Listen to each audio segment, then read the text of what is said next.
Just amahoro y'Imana nakomeze kubana namwe inshuti bakunzi ba Igiye TV. Uyu munsi rero tukaba tugiye kubagezaho amakuru agezweho kandi akomeye muri Repubulika Demokarasi ya Congo. Bukavu, abanyekongo basabye Vladimir Putin kubatabara. Yego koko birashoboka ko ari ubwa mbere ubonye video zacu, byabyiza ukanze subscribe yewe ukamara ko gato gakanda no kunzogera kugira ngo utazigera ucikwa n'amakuru tuba twaguteguriye umunsi ku wundi. Ikaze.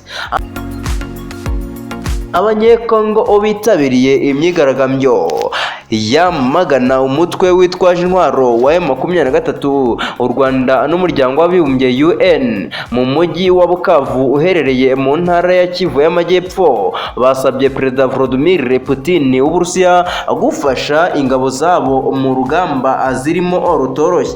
Iyi myigaragambyo yabaye kuri uyu wa kabiri Ugushyingo, yakurikiye yabereye mu mujyi wa Goma kuwa 31 Ukwakira 2022. Nk'ibisanzwe abayitabiriye bari bafite ubutumwa butandukanye burimo ubushyigikira ingabo zabo na Prezida wabo Felix Antoine Tshisekedi. Abigaragambya kandi bari bafite icyapa kinini kiri foto ya Prezida Vladimir Putin n'ibendera ry'Uburusiya, bayishyira rwagati mu masangano y'umujyi wa Bukavu, bayifotorezaho ubutumwa bwari bwanditseho bwagiraga buti Putin ngwino ufashe abanyekongo, imwe mu bihugu byo ku mugabane wa Afurika byugarijwe n'ibibazo by'umutekano muke, byagiye bifata umwanzuro wo kwitabaza ingabo z'Uburusiya ndetse n'umutwe w'abacancuro w'Afgani kugira ngo